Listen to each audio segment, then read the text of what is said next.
വ്യക്തിപരമായ സാമ്പത്തിക പദ്ധതിയേക്കാൾ ഒരു ഭർത്താവിൻ്റെ ഒബ്ലിഗേഷനാണ് തൻ്റെ ഫാമിലിയെ സപ്പോർട്ട് ചെയ്യുക എന്നുള്ളത്. ചില ഭർത്താക്കന്മാർ മെയിൻ്റനൻസ് എമൗണ്ട് കുറവ് വരുത്തുന്നതിനായി ലോൺ എടുക്കുകയോ സേവിംഗ് എമൗണ്ട് ഉയർത്തുകയോ ചെയ്തുകൊണ്ട് കയ്യിൽ കിട്ടുന്ന എമൗണ്ട് കുറയ്ക്കാൻ ശ്രമിക്കും. ഇത്തരം പ്രവണത അംഗീകരിക്കാൻ കഴിയില്ല. പുതിയൊരധ്യായത്തിലേക്ക് ഏവർക്കും സ്വാഗതം. ചാനൽ സബ്സ്ക്രൈബ് ചെയ്യാനും ഉപകാരപ്രദമെങ്കിൽ ഷെയർ ചെയ്യാനും മറക്കരുത്. ഭാര്യയ്ക്കും മക്കൾക്കും ജീവനാംശം നിശ്ചയിക്കാൻ ഭർത്താവിൻ്റെ വരുമാനം പരിഗണിക്കുമ്പോൾ വായ്പാ തിരിച്ചടവും മറ്റും കണക്കിലെടുക്കേണ്ടതില്ലെന്ന് ഹൈക്കോടതി. ജീവനാംശം നൽകേണ്ട തുക കുറവ് വരുത്താനായി വായ്പയെടുത്തും ഇൻഷുറൻസ് പോളിസി എടുത്തും PF-ൽ തുക കൂട്ടിയടച്ചും കയ്യിൽ കിട്ടുന്ന ശമ്പളം കുറച്ചു കാണിക്കുന്ന ഭർത്താക്കന്മാരുടെ തന്ത്രം പ്രോത്സാഹിപ്പിക്കാനാകില്ലെന്ന് കോടതി വ്യക്തമാക്കി. ഭാര്യയ്ക്കും കുട്ടിക്കും മെയിൻ്റനൻസ് ആവശ്യപ്പെട്ടുകൊണ്ട് കുടുംബ കോടതിയിൽ ഹർജി സമർപ്പിച്ചു. സ്വന്തമായി ജീവിക്കുന്നതിനുള്ള വരുമാനമില്ലെന്ന് ഭാര്യ ബോധിപ്പിച്ചു.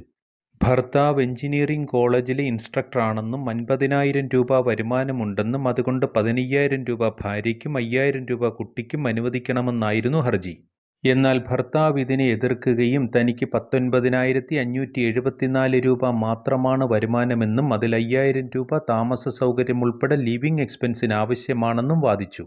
കൂടാതെ പ്രായമായ മാതാപിതാക്കളെ സപ്പോർട്ട് ചെയ്യേണ്ടതുണ്ടെന്നും LIC പ്രീമിയവും വാഹന ലോൺ ഇൻസ്റ്റാൾമെൻറ്റും അടയ്ക്കേണ്ടതുണ്ടെന്നും അറിയിച്ചു.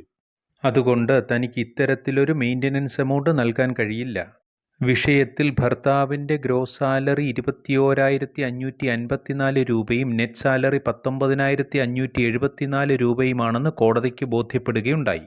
മറ്റൊന്ന്, ഭാര്യയ്ക്കും കുട്ടിക്കും സ്വന്തമായി വരുമാനമാർഗമില്ല. കോടതി വ്യക്തമാക്കിയത് മെയിൻ്റനൻസ് കണക്കാക്കുമ്പോൾ ഭർത്താവിൻ്റെ സാലറിയിൽ നിന്ന് LICയും ലോണും ഇൻഷുറൻസും കുറയ്ക്കാൻ കഴിയില്ല എന്നാണ്. തുടർന്ന് ഭാര്യയ്ക്ക് 6,000 രൂപയും കുട്ടിക്ക് 3,500 രൂപയും ഉൾപ്പെടെ ടോട്ടൽ 9,500 രൂപ മെയിൻ്റനൻസ് നൽകണമെന്ന് ഫാമിലി കോടതി ഉത്തരവിട്ടു. ഈ ഉത്തരവ് ചോദ്യം ചെയ്തുകൊണ്ട് ഭർത്താവ് ഹൈക്കോടതിയെ സമീപിച്ചു. തനിക്ക് ഫാമിലി കോടതി വിധിച്ച എമൗണ്ട് നൽകാൻ തക്ക വരുമാനമില്ല. കൂടാതെ ലോണ്, LIC തുടങ്ങിയവ കൂടി പരിഗണിക്കേണ്ടതുണ്ട്. ഭാര്യയ്ക്ക് വരുമാനമുണ്ടെന്നും ഭർത്താവ് ബോധിപ്പിച്ചു. എന്നാൽ ഈ കേസിൽ ഭാര്യ വാദിച്ചത് കയ്യിൽ കിട്ടുന്ന എമൗണ്ട് കുറച്ചു കാണിക്കുന്നതിനായി ഭർത്താവ് മനഃപൂർവ്വമായ ശ്രമമാണ് നടത്തിയിട്ടുള്ളത്. തനിക്കും കുട്ടിക്കും യാതൊരു വരുമാന മാർഗവുമില്ല. കൂടാതെ ഫാമിലി കോടതി ഉത്തരവായത് വളരെ കുറഞ്ഞ എമൗണ്ട് മാത്രമാണ്. ബഹുമാനപ്പെട്ട ഹൈക്കോടതിയും ഈ വിഷയത്തിൽ വ്യക്തമാക്കിയത് ഭർത്താവിൻ്റെ ഗ്രോസ് ഇൻകം പരിഗണിക്കണം എന്നാണ്. മെയിൻ്റനൻസ് കണക്കാക്കുമ്പോൾ ഭർത്താവിൻ്റെ ബാധ്യതകൾ ഇറലവൻ്റാണ്. ഭാര്യയ്ക്കും കുട്ടിക്കും സ്വന്തമായി വരുമാനമാർഗമില്ല. കുട്ടി സ്കൂളിൽ പഠിക്കുകയുമാണ്. ഫാമിലി കോടതി വിധിച്ച 6,000 രൂപയും 3,500 രൂപയും മോഡസ്റ്റ് എമൗണ്ടാണ്. ഇന്നത്തെ ജീവിത സാഹചര്യത്തിൽ ഈ തുക കുറവുമാണ്. ഒരു എംപ്ലോയിയുടെ നെറ്റ് സാലറിയല്ല, ഗ്രോസ് സാലറിയാണ് മെയിൻ്റനൻസ് പരിഗണിക്കുമ്പോൾ ഉണ്ടാകേണ്ടതെന്ന് ഹൈക്കോടതി.